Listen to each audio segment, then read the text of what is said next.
ಗಲಾಟೆ ವಿಚಾರಕ್ಕೆ ಸಂಬಂಧಪಟ್ಟಂತೆ ದಿನಕ್ಕೊಂದು ಕ್ಷಣಕ್ಕೊಂದು ತಿರುವುಗಳು ಲಭ್ಯವಾಗ್ತಾ ಇದೆ.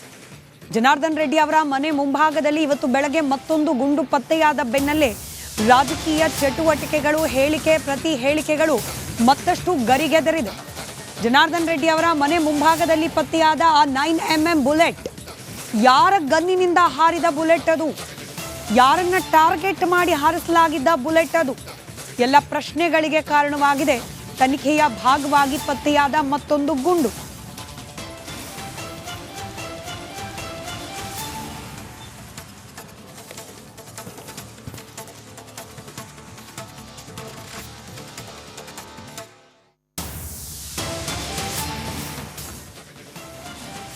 ಇನ್ನು ಇವತ್ತು ಬೆಳ್ಳಂಬೆಳಗ್ಗೆನೆ ಬಾಂಬ್ ನಿಷ್ಕ್ರಿಯ ದಳ ಜನಾರ್ದನ್ ರೆಡ್ಡಿ ಅವರ ನಿವಾಸದ ಬಳಿಯಲ್ಲಿ ಪರಿಶೀಲನೆಯನ್ನ ನಡೆಸುತ್ತಿದ್ದ ಸಂದರ್ಭದಲ್ಲಿ ಈ ಬುಲೆಟ್ ಪತ್ತೆಯಾಗಿದೆ. ಇನ್ನು ಗಲಾಟೆ ನಡೆದ ದಿನ ಈ ಬುಲೆಟ್ ಪತ್ತೆಯಾದ ಜಾಗದಲ್ಲೇನೆ ಭರತ್ ರೆಡ್ಡಿ ಅವರು ನಿಂತಿದ್ರು ಅನ್ನೋದಕ್ಕೆ ಅವತ್ತಿನ ಘಟನೆಯ ದೃಶ್ಯಾವಳಿಗಳು ಸಾಕ್ಷ್ಯ ಹೇಳ್ತಾ ಇದೆ. ರೆಡ್ಡಿ ಮನೆ ಬಳಿಯಲ್ಲಿ ಬಾಂಬ್ ನಿಷ್ಕ್ರಿಯ ದಳಕ್ಕೆ ಮತ್ತೊಂದು ಬುಲೆಟ್ ಪತ್ತೆಯಾಗಿದೆ. ಗಲಭೆ ದಿನ ಇದೇ ಜಾಗದಲ್ಲಿ ಶಾಸಕ ಭರತ್ ರೆಡ್ಡಿ ನಿಂತಿದ್ರು. ಬುಲೆಟ್ ಸಿಕ್ಕ ಜಾಗದಲ್ಲೇ ಗಲಭೆ ದಿನ ನಿಂತಿದ್ರು ಭರತ್ ರೆಡ್ಡಿ. ಹಾಗಾದ್ರೆ ಭರತ್ ರೆಡ್ಡಿ ಕಡೆಗೂ ಕೂಡ ಗಲಭೆ ದಿನ ಹಾರಿತ್ತಾ ಗುಂಡು? ಜನಾರ್ದನ್ ರೆಡ್ಡಿ ಮನೆ ಕಡೆಯಿಂದಲೂ ಹಾರಿತ್ತಾ ಬುಲೆಟ್? ಗಲಭೆಕೋರರಿಂದ ಫೈರಿಂಗ್ ಆಗಿದ್ರೆ ರೆಡ್ಡಿ ಮನೆ ಬಳಿಯಲ್ಲಿ ಬುಲೆಟ್ ಸಿಗಬೇಕಾಗಿತ್ತು. ಹೊಸ ಬುಲೆಟ್ ಪತ್ತೆಯಾಗಿರೋದು ರೆಡ್ಡಿ ಮನೆ ಎದುರಿನ ರಸ್ತೆಯಲ್ಲಿ. ರಿಪಬ್ಲಿಕ್ ಕನ್ನಡ ಸಂದರ್ಶನದಲ್ಲಿ ಭರತ್ ರೆಡ್ಡಿ ಬುಲೆಟ್ ಬಗ್ಗೆ ಪ್ರಸ್ತಾಪ ಮಾಡಿದ್ರು. ರೆಡ್ಡಿ ನಿವಾಸದಿಂದಲೂ ಫೈರಿಂಗ್ ಆಗಿತ್ತು ಅಂತ ಹೇಳಿ ಭರತ್ ರೆಡ್ಡಿ ಹೇಳಿದ್ರು. ಹೇಳಿಕೆ ಬೆನ್ನಲ್ಲೇ ಇದೀಗ ಬುಲೆಟ್ ಸಾಕ್ಷ್ಯ ಲಭ್ಯ ಆಗ್ತಾ ಇದೆ.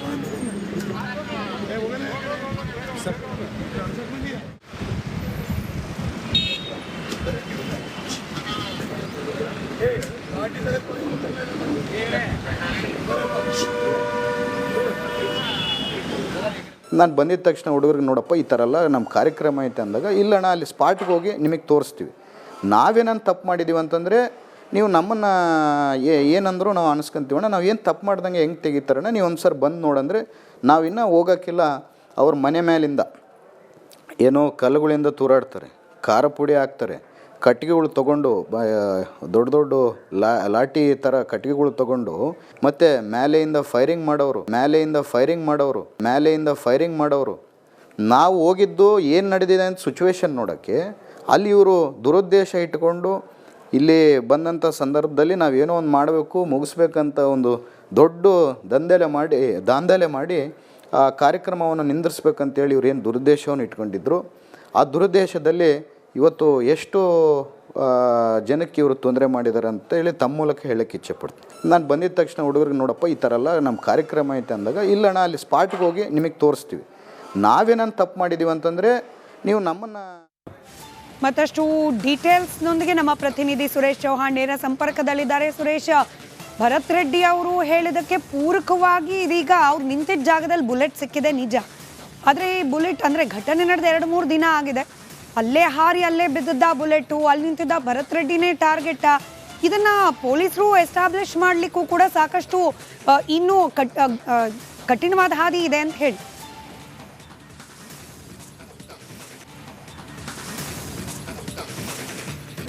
ಸ್ಮಿತಾ, ಏನೋ ಮೇಲ್ನೋಟಕ್ಕೆ ನಾವು ಇವತ್ತಿನ ಬೆಳವಣಿಗೆಗಳನ್ನು ನಾವು ನೋಡೋದಾದರೆ ಒಂದು ಕಡೆ ಅಲ್ಲ, 2 ಕಡೆಯಿಂದ ಕೂಡ ಬುಲೆಟ್ ಫೈರ್ ಆಗಿದೆ ಅಂತಕ್ಕಂಥದ್ದು ಮಾಹಿತಿ ಮೇಲ್ನೋಟಕ್ಕೆ ಗೊತ್ತಾಗ್ತದೆ. ನಾನು ಜನಾರ್ದನ್ ರೆಡ್ಡಿಯ ನಿವಾಸದ ಬಳಿ ಇದ್ದೇನೆ. ಬೆಳಗ್ಗೆ ಏನು FSL ತಂಡ ಮತ್ತು ಅದರ ಜೊತೆಗೆ ಬಾಂಬ್ ನಿಷ್ಕ್ರಿಯ ದಳ ತಂಡ ಏನಿದೆ, ಬಾಂಬ್ ನಿಷ್ಕ್ರಿಯ ದಳ ತಂಡ ಪತ್ತೆ ಹಚ್ಚಿರ್ತಕ್ಕಂತಹ ಬುಲೆಟ್ನ ಜಾಗವನ್ನು ನಾನು ನಿಮಗೆ ತೋರಿಸ್ತಾ ಇರ್ತಕ್ಕಂಥದ್ದು. ಈ ಏನು ರಂಗೋಲಿ ಹಾಕಿ ಮಾರ್ಕ್ ಮಾಡಲಾಗಿರ್ತಕ್ಕಂಥ ಜಾಗ ಏನಿದೆ, ಈ ಜಾಗದಲ್ಲಿ ಇವತ್ತು ಅವರಿಗೆ FSL ವರದಿ ಮತ್ತು FSL ಅಧಿಕಾರಿಗಳಿಗೆ, ಅದರ ಜೊತೆಗೆ ಬಾಂಬ್ ನಿಷ್ಕ್ರಿಯ ಅಧಿಕಾರಿಗಳಿಗೆ ಈ ಜಾಗದಲ್ಲಿ ಬುಲೆಟ್ ಸಿಕ್ಕಿರ್ತಕ್ಕಂಥದ್ದು. ಹೀಗಾಗಿ ಇದೇ ಜಾಗದಲ್ಲಿ ಕೂಡ ಏನು ಭರತ್ ರೆಡ್ಡಿ ಅವರು ಇದ್ದರು ಅಂತಕ್ಕಂತಹ ವಿಚಾರವನ್ನು ರಿಪಬ್ಲಿಕ್ ಕನ್ನಡದ ಸಂದರ್ಶನದ ಸಮಯದಲ್ಲಿ ಕೂಡ ಹೇಳಿದರು. ಹಾಗಾದರೆ ಆ ಭರತ್ ರೆಡ್ಡಿ ಅವರ ಕಡೆಯಿಂದ ಹಾರಿಸಿರ್ತಕ್ಕ ಗುಂಡು ಆ ಭಾಗದಿಂದ ಅಂತೇಳಿ ಹೇಳೋದಾದರೆ, ಅಲ್ಲಿಂದ ಏನು ಗನ್ಮ್ಯಾನ್ಗಳು ಹಾರಿಸ್ತಕ್ಕಂಥ ಗುಂಡು ಆ ಭಾಗದಿಂದ ಅಂತೇಳಿ ಹೇಳೋದಾದರೆ, ಇಲ್ಲಿ ಬಂದು ಬಿದ್ದಂತಹ ಬುಲೆಟ್ಟು ಯಾರದ್ದು, ಅದು 9mm ಬುಲೆಟ್ ಯಾರದ್ದು ಅಂತಕ್ಕಂಥದ್ದು ಇಲ್ಲಿ 11 ಗನ್ಗಳಿದ್ವಾ, 12 ಗನ್ಗಳಿದ್ವಾ, ಅಥವಾ 13ನೇ ಗನ್ ಮತ್ತೊಂದು ಇತ್ತ ಅಂತಕ್ಕಂಥದ್ದು ಸದ್ಯಕ್ಕೆ ಮತ್ತಷ್ಟು ಮಾಹಿತಿ ಕಲೆ ಹಾಕಿದ ನಂತರ ಗೊತ್ತಾಗ್ತಕ್ಕಂಥದ್ದು.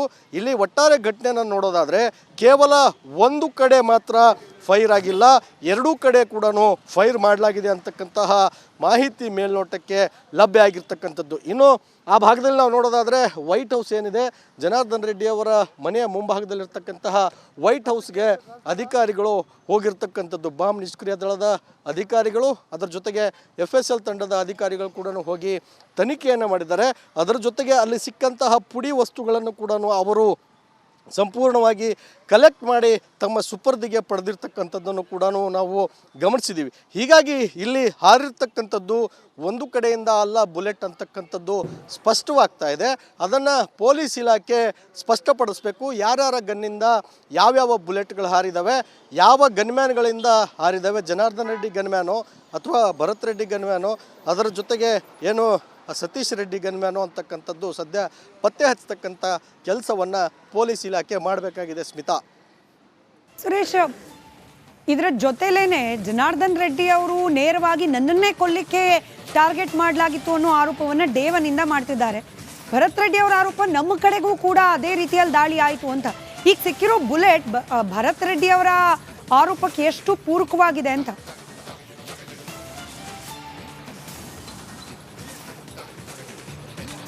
ಖಂಡಿತ ಸ್ಮಿತಾ, ನಿಜಕ್ಕೂ ಕೂಡ ನಾವು ನೋಡೋದಾದರೆ ಈ ಆರೋಪವನ್ನು ಭರತ್ ರೆಡ್ಡಿ ಅವರು ಮಾಡಿದ್ದು ನಾನು ಅದೇ ಜಾಗದಲ್ಲಿದ್ದೆ ಅಂತಕ್ಕಂತಹ ವಿಚಾರವನ್ನು ಹೇಳಿದ್ದಾರೆ.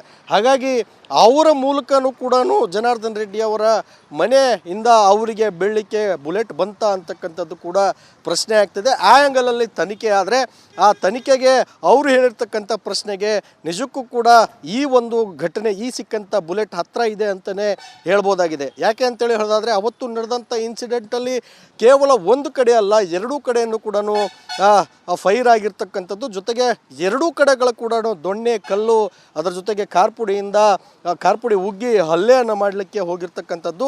ಹಾಗಾಗಿ ಇಲ್ಲಿ ನಾವು ಭರತ್ ರೆಡ್ಡಿ ಅವರು ಮಾಡಿರ್ತಕ್ಕಂತಹ ಆರೋಪ ಪ್ಲಸ್ ಇಲ್ಲಿ ಸಿಕ್ಕಂತಹ 9mm ಬುಲೆಟ್ಗೆ ಒಂದಕ್ಕೊಂದು ಎಲ್ಲೋ ಒಂದು ಕಡೆ ತಾಳೆ ಹಾಕ್ತಾ ಇದೆ ಅಂತಲೇ ಹೇಳ್ಬೋದು. ಸ್ಮಿತಾ. ಧನ್ಯವಾದ ಸುರೇಶ್ ಮಾಹಿತಿಗಾಗಿ.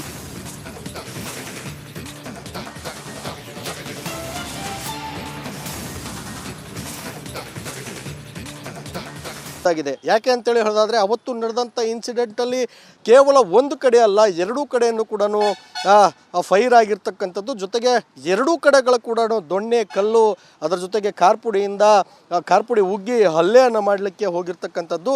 ಹಾಗಾಗಿ ಇಲ್ಲಿ ನಾವು ಭರತ್ ರೆಡ್ಡಿ ಅವರು ಮಾಡಿರ್ತಕ್ಕಂತಹ ಆರೋಪ ಪ್ಲಸ್ ಇಲ್ಲಿ ಸಿಕ್ಕಂತಹ 9mm ಬುಲೆಟ್ಗೆ ಒಂದಕ್ಕೊಂದು ಎಲ್ಲೋ ಒಂದು ಕಡೆ ತಾಳೆ ಹಾಕ್ತಾ ಇದೆ ಅಂತಲೇ ಹೇಳ್ಬೋದು. ಸ್ಮಿತಾ. ಧನ್ಯವಾದ ಸುರೇಶ್ ಮಾಹಿತಿಗಾಗಿ.